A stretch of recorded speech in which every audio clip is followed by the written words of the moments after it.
Hello 10th standard student. Tamil public answer script பற்றி தான் பார்க்க போகிறோம். போன வருஷம் 2024ஓட ஆன்சர் ஸ்கிரிப்ட் ஒரு ஸ்டூடெண்ட்டோடது.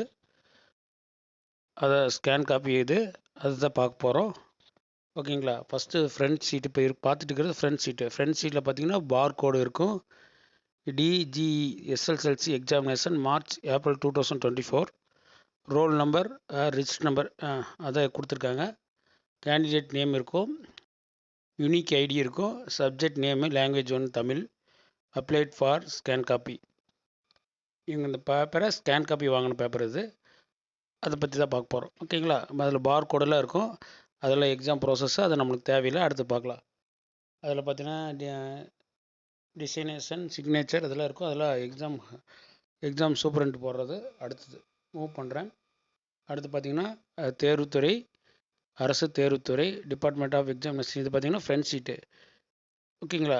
நீங்கள் என்ன பண்ண போகிறீங்கன்னா டோட்டல் மார்க்ஸ் எல்லாமே இதில் தான் போடுவாங்க, ஃப்ரண்ட் சீட்டில் தான். இந்த பேப்பர் பார்த்துங்க, இந்த சீட் தான் மார்க் என்னென்ன சப்ஜெக்ட், என்னென்ன 1 மார்க்னால் அதுக்கு எவ்வளோ மார்க்கு, 3 மார்க்னால் அதுக்கு எவ்வளோ மார்க்கு, 2 மார்க்னால் அதுக்கு எவ்வளோ மார்க்கு, 8 மார்க்னால் எவ்வளோ மார்க்கு, எந்தெந்த கொஸ்டின் என்னென்ன ஆப்ஷன் வைஸ் இருக்கும், எந்தெந்த கொஸ்டினுக்கு என்னென்ன மார்க்குன்னு.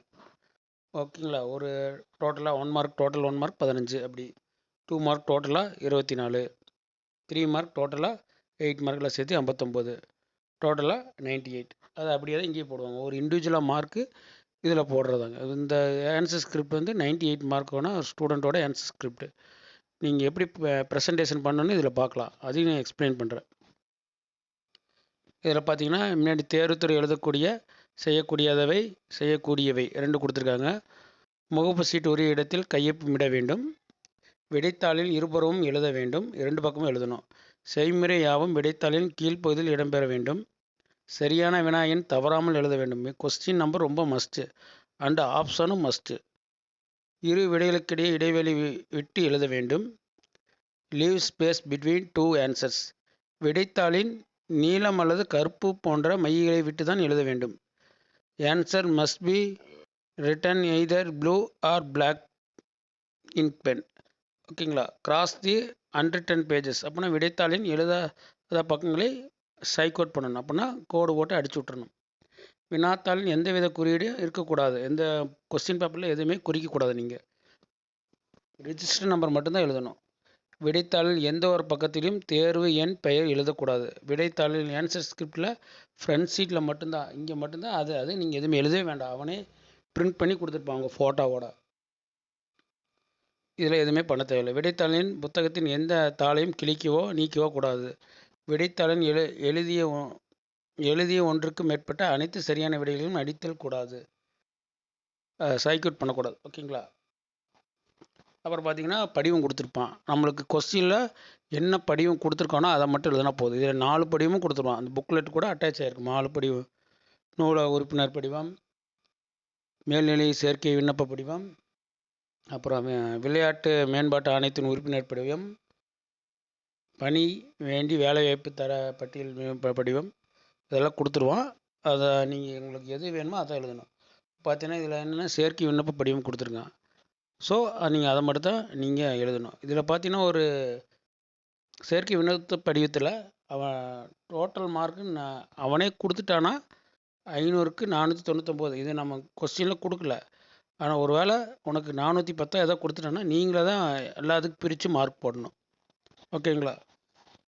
ஓகே, அதெல்லாம் நான் இன்னொரு வீடியோவில் சொல்லியிருப்பேன். ஓகே, ஃபஸ்ட்டு பார்த்தீங்கன்னா 1 மார்க் ஒரே சீட்டில் தான் எழுதணும். ஃப்ரண்ட் சீட்டு எல்லாமே 15 1 மார்க் வரிசையாக எழுதிருங்க.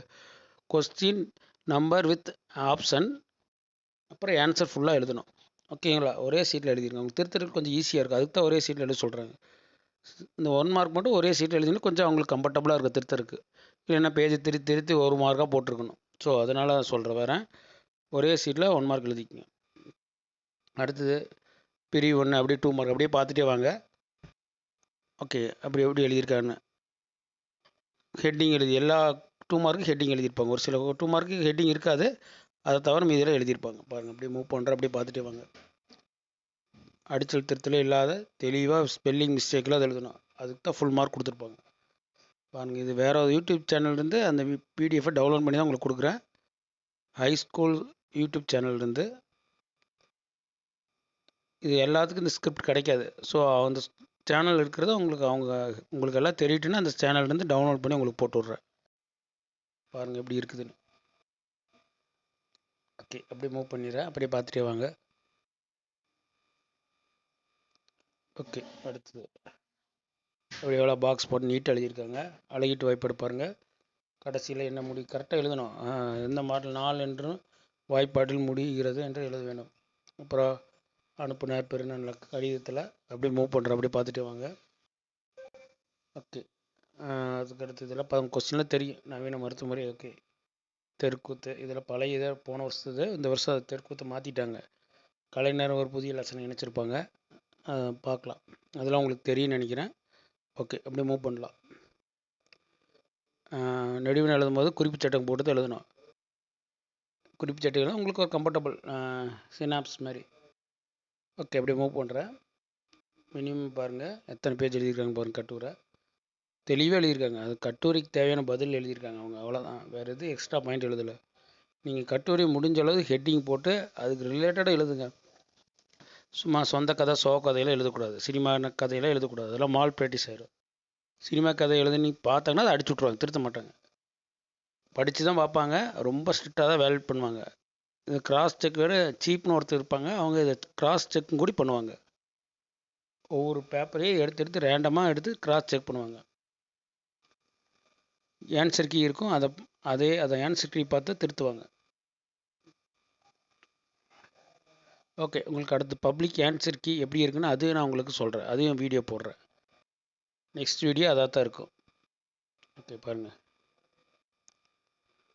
ரொம்ப ஹெல்ப்ஃபுல்லாக இருக்கும் உங்களுக்கு. இந்த எப்படி எழுதணும் உங்களுக்கு தெரியும். புதுசாக எழுதுகிற மாணவர்களுக்கு பேஜஸ் பாருங்கள் எப்படி இருக்குன்னு. அவன் கோடு போட்டு தான் கொடுத்துருப்பான், அதை யூஸ் பண்ணி பாருங்கள். ஓகே, முடிவரை. Okay okay students, please like me, subscribe me. Next video answer key video. Government அரசு துறைக்கான போன வருஷத்துக்கான 2024க்கான ஆன்சர் கீ போட போகிறேன். பார்த்துக்குங்க. தேங்க்யூ.